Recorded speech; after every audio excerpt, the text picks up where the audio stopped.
Hi, my name is Harrison Houde, and I'm the director and co-creator of the new web series, Stories of Kindness. And you're watching the Filmcraziest Show. And I am Daniel, the host of the Filmcraziest Show. It's awesome to have you here. I feel like we're going to have a really wholesome chat today. Daniel, we're going to have the most wholesome chat today. Awesome. I just wanted to start with, the show is described as like a positive outlet to be creative and kind. So I'm just wondering, how'd you think of this concept and what made you want to give back with it? So Andy Telfer at the Wits Programs Foundation actually reached out to me with this idea. He said, this is basically that logline that you just said. It's a creative outlet to be creative and kind for kids during, the pandemic and throughout isolation and lockdowns and whatever is going on in the world. He wanted to give this opportunity for kids to, have something creative and just spread positivity in the world. And he approached me because he was like, hey, this is my idea for a show.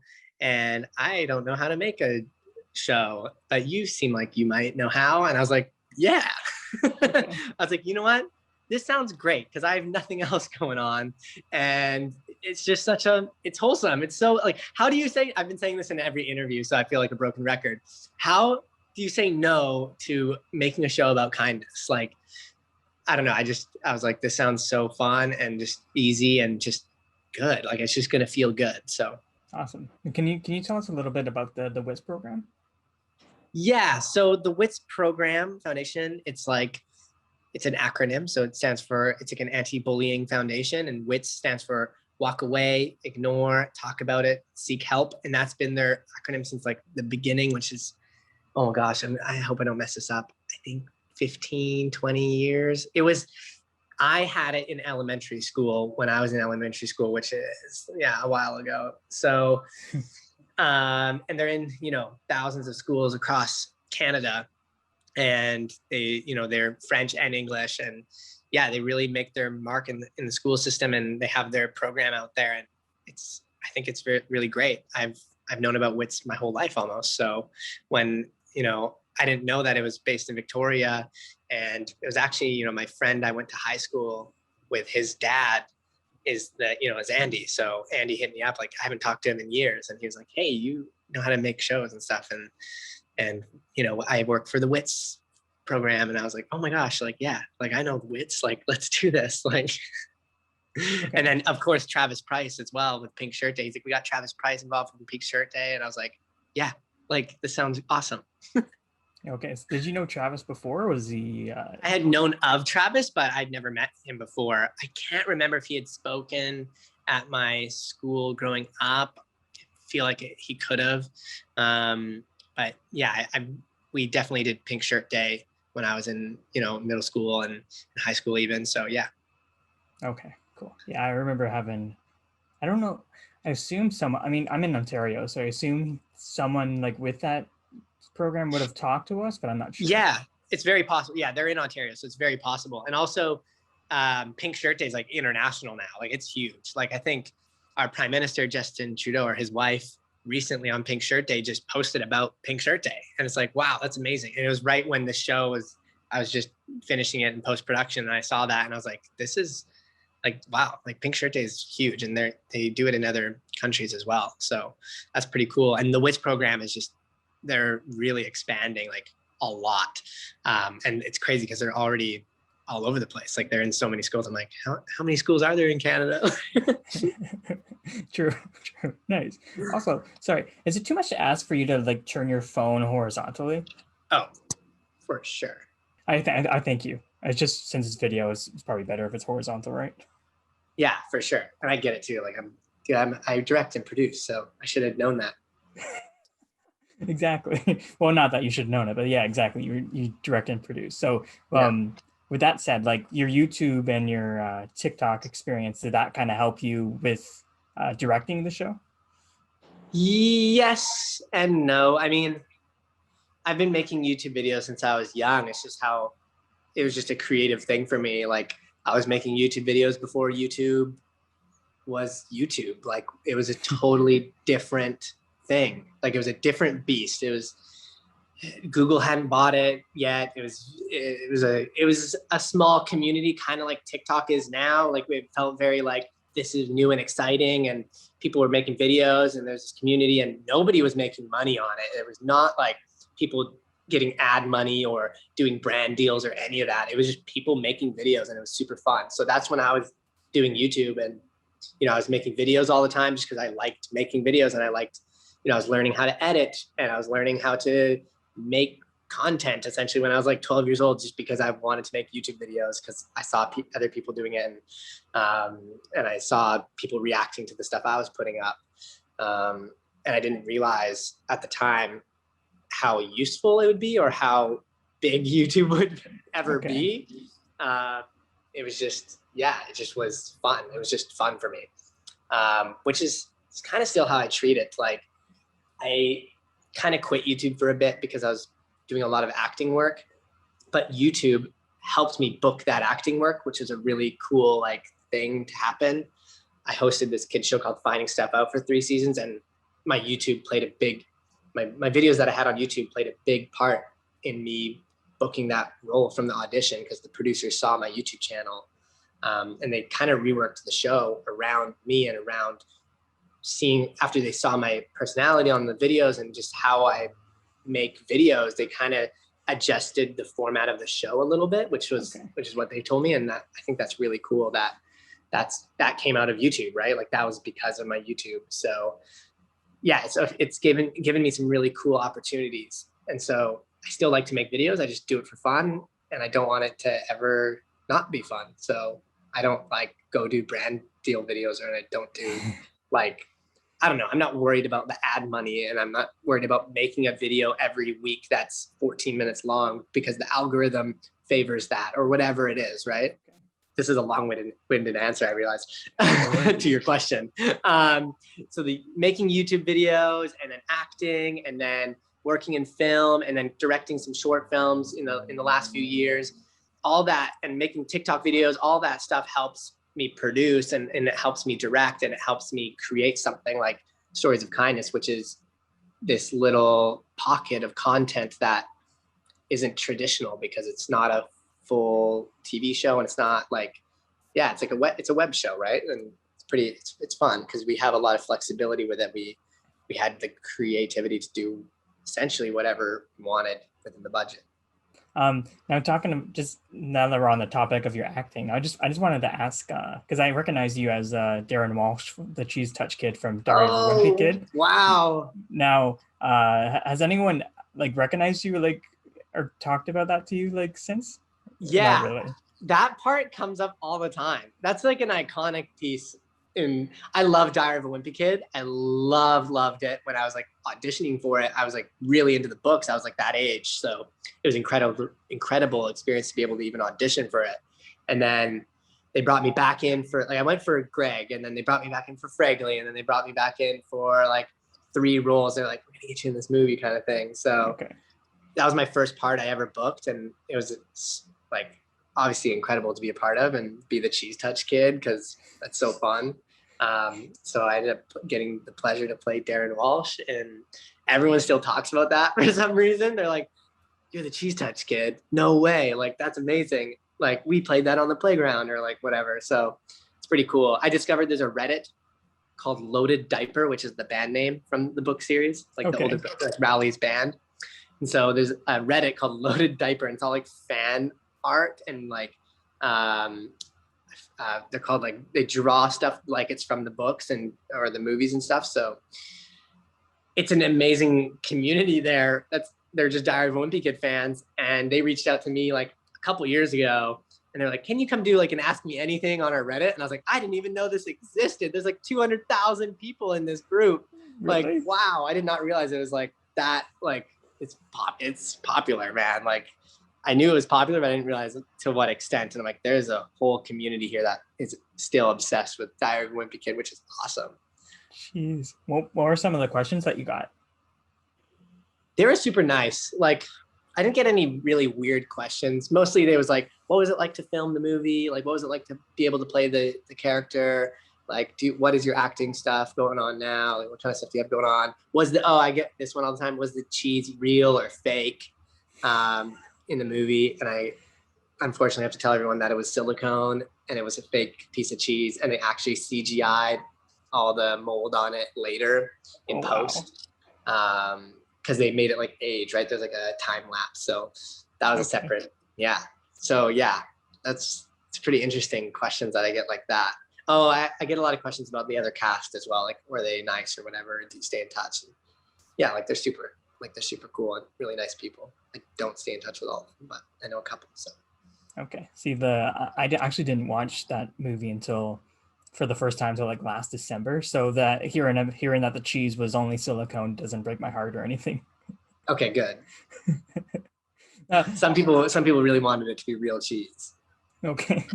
Now, one more question for that. I just wanted to ask, like being in a big film like that when you were probably what, 11? Yeah, I was like 13. Yeah. Okay. 12, 13. Yeah. What were your like classmates' reactions to that? Well, I hope they were nice about it. Oh yeah, it was pretty cool because, yeah, I remember that was like my first part. I was in middle school and I got to, once I couldn't really talk about it at first, but once the movie was like coming out, and I was actually in the trailer for the movie, one of the trailers. So I got to talk about it then, obviously, and tell all my friends, and a couple of my close friends knew already. But I mean, everyone at my school knew. Like, it was like a thing. It was like, that's Harrison. He's an actor. Like, that's Harrison, the YouTube kid. Because I was always the YouTube kid and like the actor kid. Like, I grew up in a pretty small town in Qualicum Beach, and like nobody else was doing that. Like, nobody else was making videos or like trying to be an actor in my grade or like when I was around. Like, I didn't know anybody anyway. So it was interesting. I felt like I was just known as the YouTube kid for a long time, and then known as like, oh yeah, he's an actor. Like, Harrison's gonna be a movie star. Okay. Like, that was the vibe. Like, people are just like, Harrison's gonna be a movie star. Like, he's an actor. Like, so when I did the after Dive of Wimpy Kid, like that solidified it, I guess. Like, people were like, yeah, like Harrison's an actor. Like, he's the real deal kind of thing. So it's interesting because I think everyone knew that I was in that movie. I think especially in middle school, like everyone watched that movie. Sure. It's popular. Cool. And now like that's just like the Cheese Touch Kid added to the YouTube kid. Yeah, exactly. It's quickly became the Cheese Touch Kid, and then I booked another show right away. So I was like, oh, he hosts a science show, and then it was Some Assembly Required. It's like, oh, that's Bowie. So people know me as different things. It's like I don't feel like I'm trapped as one thing. Like, I don't feel like McLovin or something. I don't even know if McLovin is though. Christopher Mintz-Plasse is awesome, but I'm trying to think. Like, Daniel Radcliffe has a real hard time probably breaking the Harry Potter thing, but it's like, fair. And there's these like iconic characters that people know you as that character. So it's like there's a portion of people that know me as the Cheese Touch Kid, but then they see me in other shows and they go, oh, that's Harrison from Finding Stuff Out, or that's Bowie from Some Assembly Required, or some people just know me as Bowie and then they find out I'm also the Cheese Touch Kid. And it's like, it's cool because it's like I don't feel trapped in that sense, which is cool. Bringing that all back to Stories of Kindness, obviously you're a bit of a showman. So did you like being the co-host on the show for the first episode, or did you prefer the experience of directing? So I love directing and producing, and I took on that role for this show. And to be honest, I didn't plan on being in the show at all. The whole idea for Stories of Kindness is to it's not about me. It's not about me directing or producing, and it's not about Travis hosting it. It's not about any of that. It's about the kids. Like, and that's the thing that I really wanted to focus on when I took on the job was this is about connecting kids to inspiring people or people they can just talk to or have a different conversation with, and just something new and exciting, or it just gives them something to do while there's, people are stuck at home and they can't see their friends or family, or they're not going to school. They don't have creative projects, or maybe they feel like they're in a slump and they can't do anything, but this is an opportunity for them to hop on a Zoom call with somebody they would probably maybe never talk to. That was my goal. I was like, let's connect kids with like celebrities and like give them something to do. So when I was like hosting, it was like I didn't want to co-host. What happened, we actually had we had a scheduling conflict where we actually had to change that entire episode up last minute because our celebrity guest like fully just didn't show up, even though we had booked her in with their agent. Okay. And yeah, that was an interesting challenge, and we just had to rework that entire episode. And I ended up having to host because we didn't have a host for that episode, and we had Miriam, who's our other guest. Yeah, so we kind of scrambled around to change things around and stuff. So I ended up, I was like, you know what? It was like we didn't have time, so I was like, I'll just, I have hosting experience. I'll just co-host this one and talk to Miriam. And honestly, Miriam's video is really fascinating and exciting to me anyway. So I want to talk to her. So let's just do that. Okay, you guys adapted and overcame pretty well there then. Yeah, it was quick. I mean, I'm the director producer, so it's like a snap decision. I was like, well, I talked to Dakota, who's my co-writer, and I talked to Andy, of course, too. I said, hey, I'm just gonna do this, like, because we need to do it. We need to get the show made. So it's like, yeah, that's fine. It's like, cool. And he had talked to me too at the beginning. He's like, do you want to host an episode? And I was like, no, like, let's give this opportunity out to other people, right? Okay, so that's really how you got like interviewers like Manelli and Nathaniel on. You just chose kids that could do it. Yeah, we put out some casting calls, and we reached out to some other like places and just asked around and found people that were interested in doing it, right? And it wasn't like a big audition. It was like we auditioned people. Just basically all we wanted to know was, you want to host a show and you have some energy and you have a camera that works, like that's it. Like, it was like, we don't care if it's from your bedroom, or if you don't think you're host material. It's like, what makes you host material is just that you are interested or curious and wanting to have a conversation. So that's all it was. Okay. And all the hosts are Canadian? Yeah, all the guests except one are Canadian, and all the hosts are Canadian, and all the producers and directors and most people on this are Canadian. Yeah, there's like a couple exceptions, kind of. Like Manny Arsenault isn't Canadian, but he played for the BC Lions, and spent a lot of time doing football in Canada with CFL, and also he has volunteered a lot in Vancouver. So I was like, that's great. And then also Chelsea, who's like a gamer. I'm always trying to find Canadians for this project because it was funded by the Vancouver Foundation. But Chelsea is like, I knew of Chelsea and I had her contact, and I really wanted a gamer to come speak, somebody younger. So we just chose Chelsea, and then who else? I think that might be everyone. Our assistant, like at Vesperia, which is one of my production companies that handled the post, she's in Tokyo, but she is Canadian.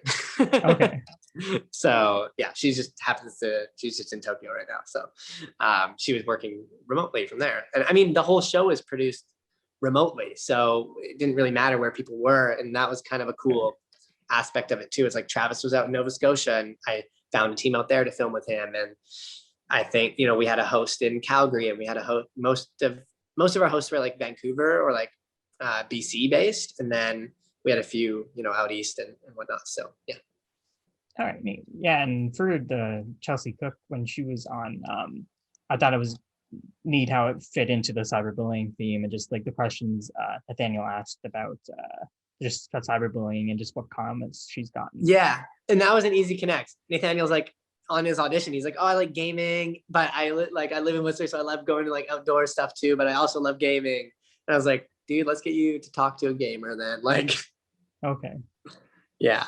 Okay, that's a good match then. And so he had a lot, he was stoked to just talk. And like, that's the other thing. It was like, let's not make this an interview. Let's make this just a fun conversation. Like, it doesn't have to be so interview. It's not like, I didn't want it to be like, oh, this is a celebrity guest and this is like, you're a co-host. It was more like, you guys are on the same level playing field right now. Like, okay, let's just have a conversation about this. Like, whatever connects you, whatever you want to talk about, and just share some positivity and kindness and share stories, right? Share oral storytelling. So that's what the show is. So it's just connecting people together right now. Okay, cool. And yeah, you definitely get that sense with Manelli, who's like aspiring actress / what I think, and then just talking with Dylan Playfair, right?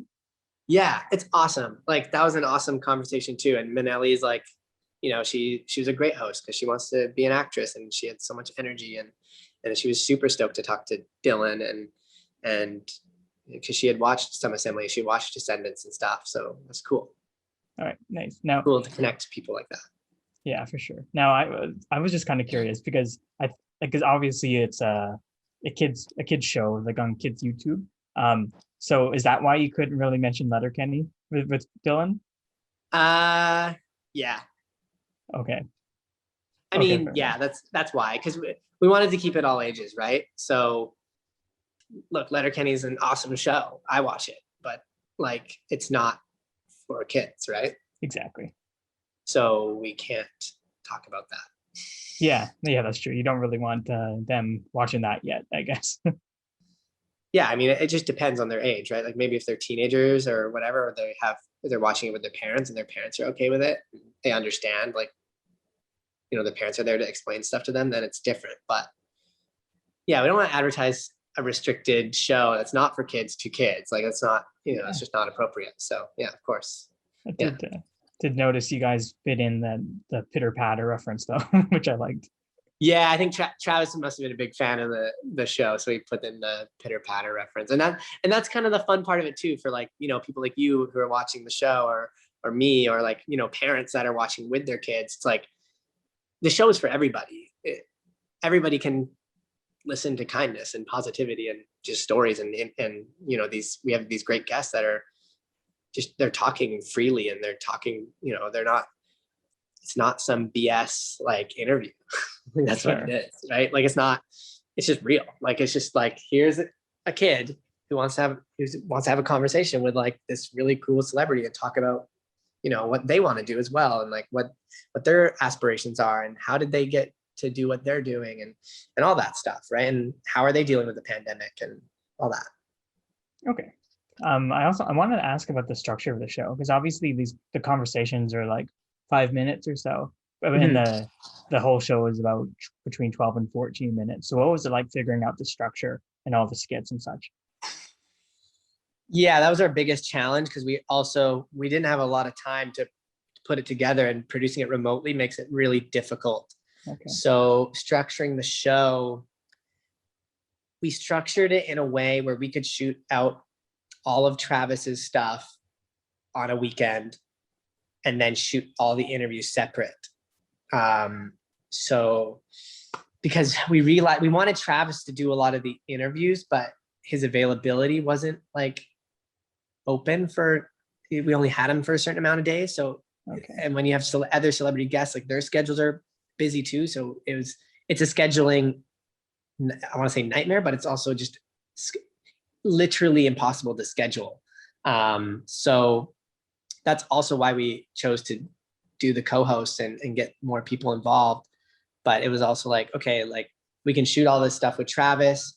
We know who our interviews are going to be and the general topic conversation. And then we can schedule our co-hosts with our celebrity guests whenever they're available and get those separate. And then we'll have Travis film all of his stuff over the weekend.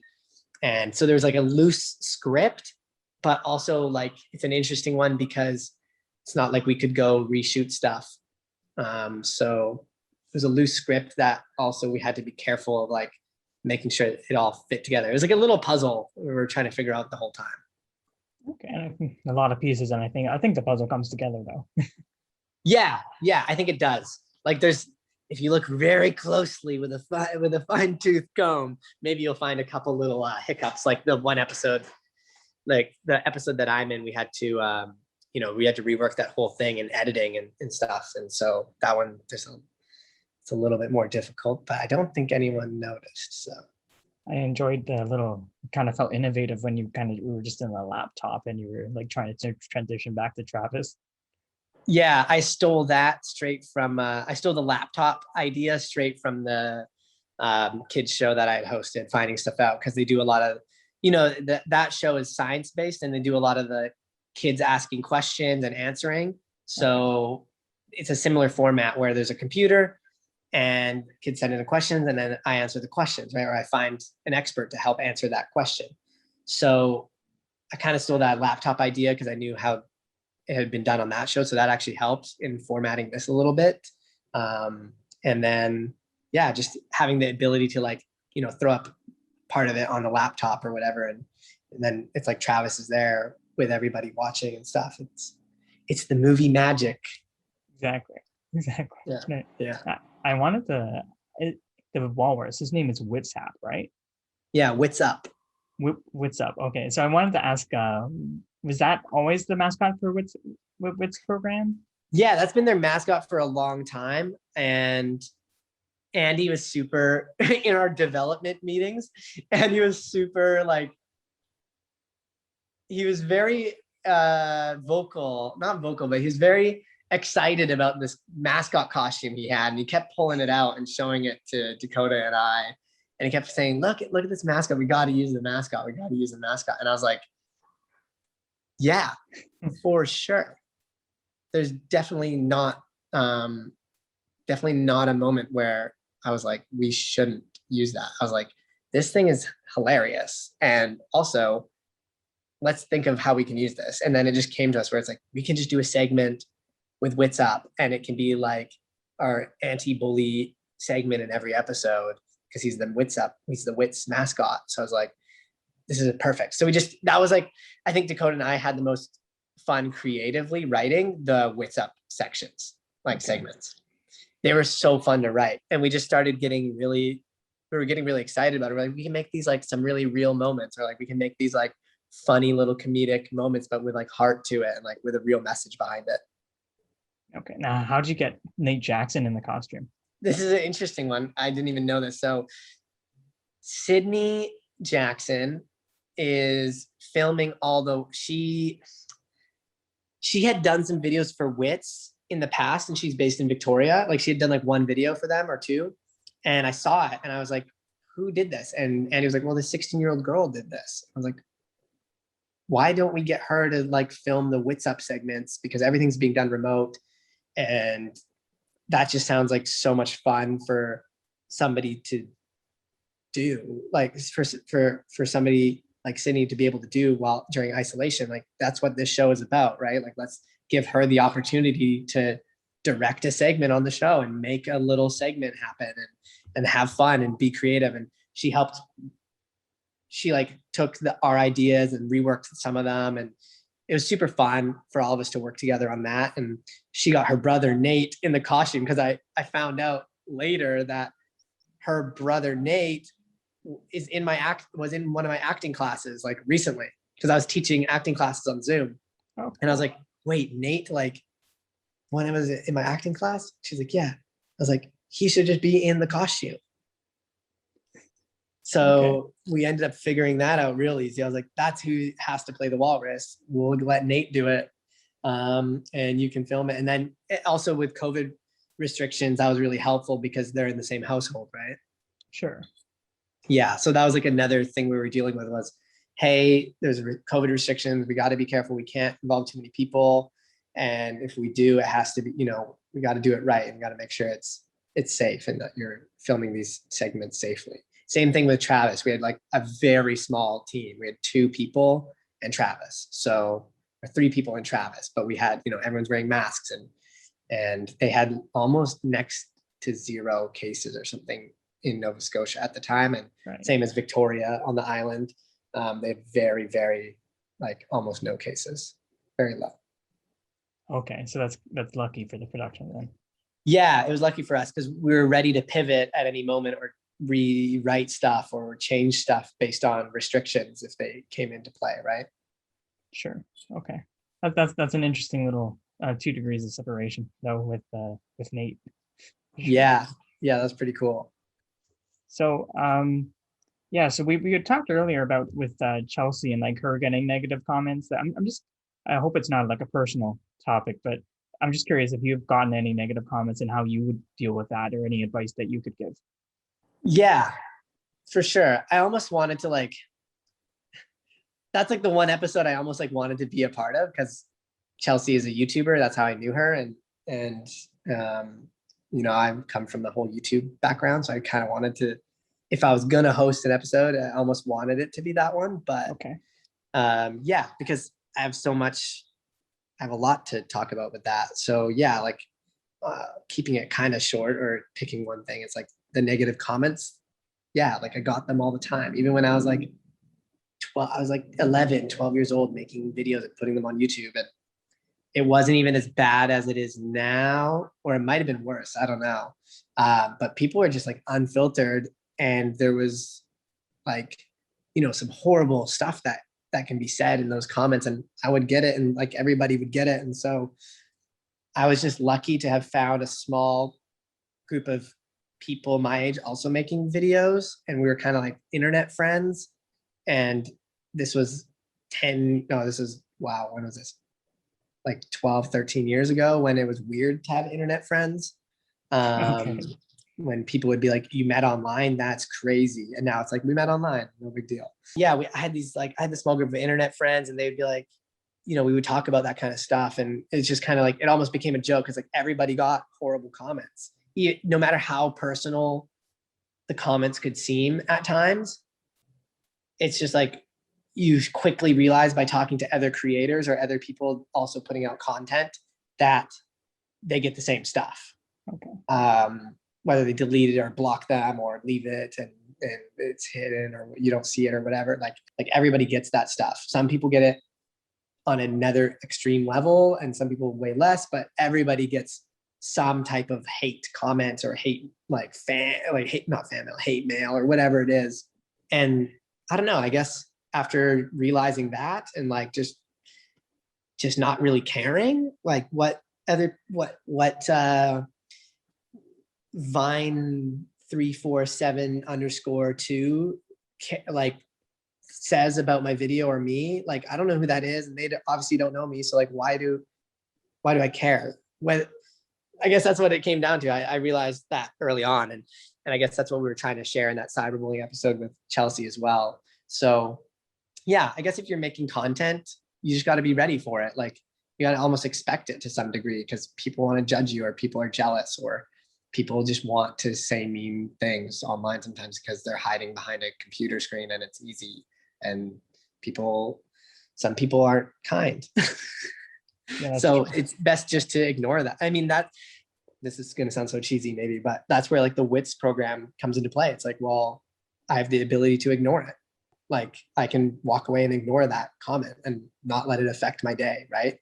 And just delete it, or yeah, whatever. Like it's my video, it's my comment section. I have control over that. And now they have way better controls for that stuff too than when I was young making videos, where it's like just a comment section you could delete. That's it. Like now it's like they have so many filters that you can add, and yeah, you can do a lot of stuff to protect yourself from that kind of thing.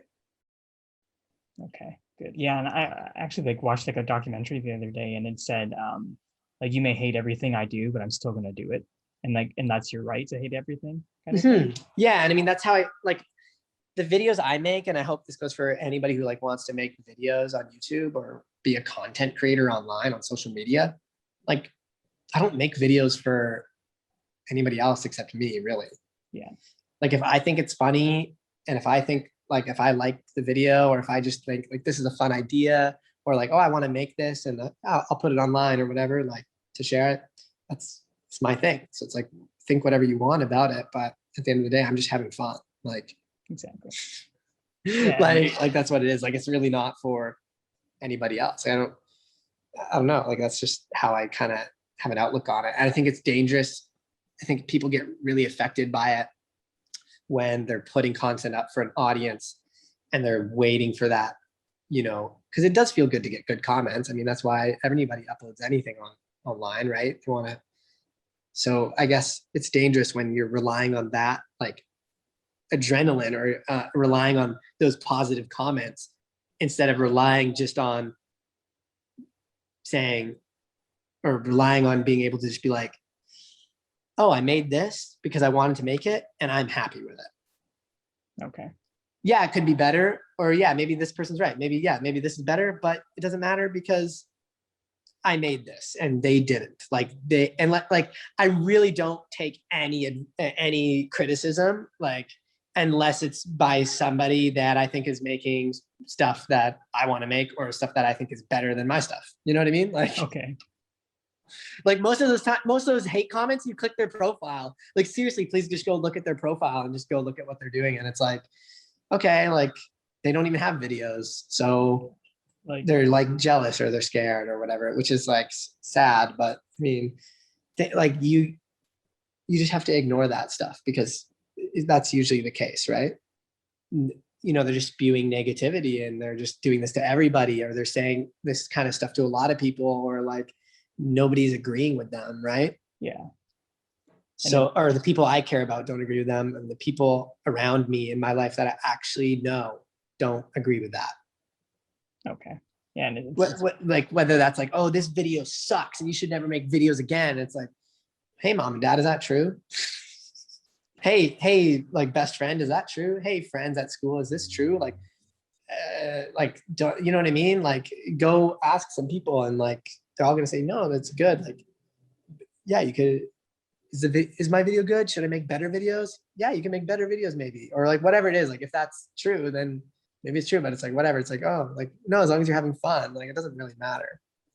Yeah, for sure. And it's definitely a weird time to grow up on the internet, and I'm glad that you had that community to kind of like, because the internet can be so toxic. So I'm glad you stuck through it and you're still in the industry. And it's there. I mean, you just got to find it, right? It's like you can find people making videos like you, or find people that are making content similar to you that are your age and like, or kind of doing the same thing. And it's like you can, you know, kind of talk to them and have somebody else. Like there's definitely somebody else out there making content that's similar to you.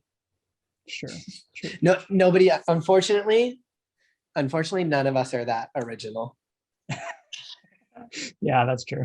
So I'll end on two questions of just bringing it back to this stories of kindness at hand. And on your episode, you asked Miriam, like, if you can share stories of kindness. So I will turn the tables on you and see if you have any. Oh, wow. I knew this question was coming eventually. I'm surprised nobody's asked me it yet. Oh, really? No one's nobody's asked me that question yet. So I'm thankful you're asking me it. Yeah, there's a lot of stories of kindness that I have, and I'm just trying to think of one right now that I can share. Take your time. This might not be super specific, but for me, I really appreciate like having a community, or having a local community and people around, and just, you know, like just positive people that aren't they're just there to make your day better no matter what. And like, they're just there to like always support you and genuinely ask, how are you doing? Okay. Or like, how's it going? Or like, what's new? And like, just they're just down to have a chat. Right. And that's what the show's about, is like having a conversation, which is why I really, really like the concept for the show. And I really like the show. It's like, that's what I really love the most. It's like, and like stories of kindness that I can think of are like, you know, just having my friends just always there for me. Like when I call them, they answer the FaceTime, and like, that's super kind of them. And they're there to chat if I ever need them. Or like, even like just people in the community, like down the street at the restaurant or whatever, like just those really simple things where it's just like, hey, how's it going? Oh, hey, how are you? Like, do you know what you want to order today or whatever? And you're like, yeah. And I was like, I was thinking of this. Like, what do you think? And they're like, you know, they're super helpful and just kind. Like, you know how people can treat you kindly just by simply being like patient, or like explain something, and they do it happily. And I think that goes a long way. It definitely goes a long way in my day. Like, I really appreciate store owners or business owners when they do that. And I always try to support like those businesses. So that's kind of a strange story of kindness, but I think everyone can find that in their community as well. And I want to encourage that, because like sitting at home and ordering on Amazon, it's like everybody does that, and that's fine. But it's also like just nice to get out there and just pop into a shop and say, hey, what's up? And like learn about people and like ask questions. And like, you know, when people do that to me, it feels really good. I'm trying to think of another story of kindness. I know this painter, I'll show you a video right now. I know this artist, Taka, and I always wanted like, there's one of his paintings here. Oh, that's One of his first paintings. And so I wanted a mural in my place in Vancouver done, and I was looking all over, and I found Taka, and he was like, yeah, he's super down, and he's just super nice, and like, you know, he comes and paints in my house for 3 days straight almost, and like super happy, like I'm like offering him breaks and whatever, and he's like, no, I'm all good. And it's like, just people like that just make your day so much better. And then now it's like, Taka and I are friends, and it's like, hey, like I wanted to grab a piece for my parents recently because they have a new house, and I was like, well, I hit up Taka, and I'm like, hey, I want to get a piece for my parents, and he's like, you know what, like, I know, like with COVID and everything, like financially it might be a little tough, like I can give you a discount on something or whatever. It's like just little things that go out of your way to like make someone's day, right? Sure. Like it happens all the time, and I'm always trying to be aware of that, and also trying to do that for other people as well. I want to share like 4 stories of kindness right now. So if I could just go back to your point about the shop owners, like I imagine they must be missing that connection with the pandemic. How no one really wants to go outside. So that's a good point, I think. Yeah, so it's simple as like, I know some small businesses are struggling with that. So it's like, it might be easy to just send them a little note or send them a message, like literally, I'll get their phone number or call them and just say, hey, like, how are things going? And like, what's going on? How can I help you? Because local businesses end up helping you in return as well. So it's like, when you start doing kind things for other people, kindness comes back to you. I really truly believe that. Like, you go out of your way for somebody else, and they'll go out of their way for you, or it all circulates. It's almost like a invisible currency, the currency of kindness. It's like the more kindness you spread, the more kindness is in your community or in your circle of friends and coworkers and stuff, and it all comes back, right? I think it's really, like, really simple stuff can really go a long way. I don't think I have like a big like story of kindness specifically off the top of my head, like recently. I'm trying to think. It's like, I don't know. I have so many friends that are just like looking out for me because I'm looking out for them if they ever need me or whatever. I'm always checking in on people and just saying, hey, what's up? How are you? Right. I think it's really, really simple to do. And, I have friends that do that for me, and it just is a circle of kindness. That's great. I just have one more. I was just curious, like, because are there any TV shows or films where you've just seen like kind of like a story of kindness as well, and just thought, wow, that really stands out? Or just any recommendations for kids where like there's a character that they could take a really good example from, I suppose? We were inspired for the show by a John Krasinski YouTube show that had just started called Some Good News. If you want to check that out, with John Krasinski. It's like the good news movement. So we were very inspired by that. As far as like movies or inspiration go for kids, I'm trying to think. Every Pixar movie, maybe. Seriously. I think Pixar is like the ideal, not even for kids, but for everybody. Again, it's like they have the best storytelling, and they know how to do something that's at the root of it. It's about kindness, or at the root of it, it's about like, good. They have good morals to their stories, which is like either like family or love or acceptance or kindness, right? So I think Pixar is a prime example of like, go watch any Pixar movie and learn to be kind, or like spreads kindness, and like just enjoy it because it's Pixar. I don't know, like I'm trying to think, like Finding Nemo. It's like, it's all about family and finding belonging, and it's spreading kindness in a way. And he has his family looking for him when he gets lost or whatever. It's like, yeah, like that's all it is, right? Like that's all people want. Like they just want other people. They just want to talk to other people. They just want to hang out and have friends and have family and all that. So yeah, I don't think it's like a complicated thing. It's very simple. We had talked about Letterkenny earlier, and just how that started as Letterkenny Problems on YouTube. So I was just kind of curious, is there any plans to make this hopefully like get picked up by a TV station, or are you just kind of going with the flow of it? Yeah, we're talking about it.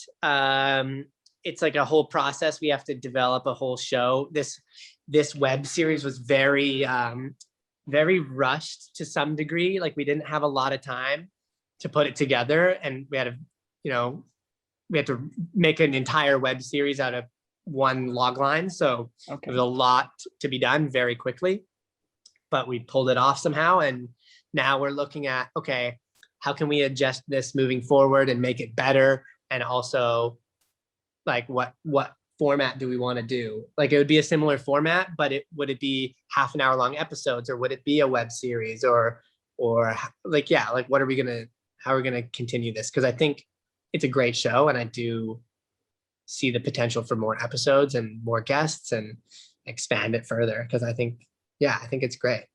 It's a very inspiring show, even for me. I was like listening to, I keep talking about this, but I love the interview with Manny Arsenault.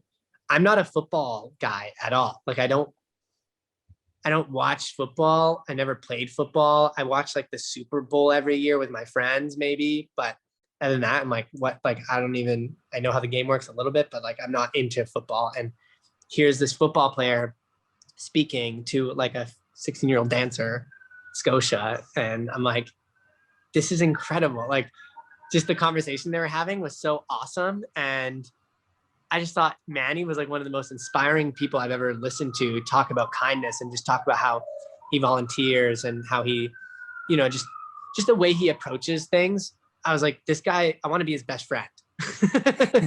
Like he just seems so nice. Like he genuinely seems like such a good guy. And I just loved that. So I want to make the show more so I can meet more people like that, and like get people like that out there to inspire other people to be like Manny, or like do things like Manny is doing. Cause it's awesome. It's awesome what he's able to do, just because of the position he's in, but also because he chose to do it. It's as simple as choosing to be kind, or choosing to volunteer, or choosing to like, the opportunity came to him and he said yes, right? Brilliant. And that episode premieres on April 24th, right? Yes. Okay. I feel like I should plug this for everybody watching. You can watch the Stories of Kindness episodes at storiesofkindness.ca. Okay, there's actually a website? Yeah. Okay, and it's also on YouTube. So I will plug that in the description below as well. Cool. Because we also want people to submit their stories, because if we want to do more episodes than we have them, we can reach out, or if people want to co-host an episode, or if anyone's interested in being on an episode, they have a story of kindness to share or something, then please like contact us, because we hope to make more episodes. So okay, so there's like on the website there's like a specific place for that. Yeah, there's I don't know if the submission form is still up, but there's a contact email address, so you can just contact us. Okay, cool. So thank you for plugging that. Cool. But I'm looking forward to more stories of kindness. Awesome. Thank you. Cool. So Harrison Houde, creator, director of Stories of Kindness, and many other things like Some Assembly Required and Diary of a Wimpy Kid. Thank you for chatting with me on the Filmcraziest Show. Hey, thank you, Daniel.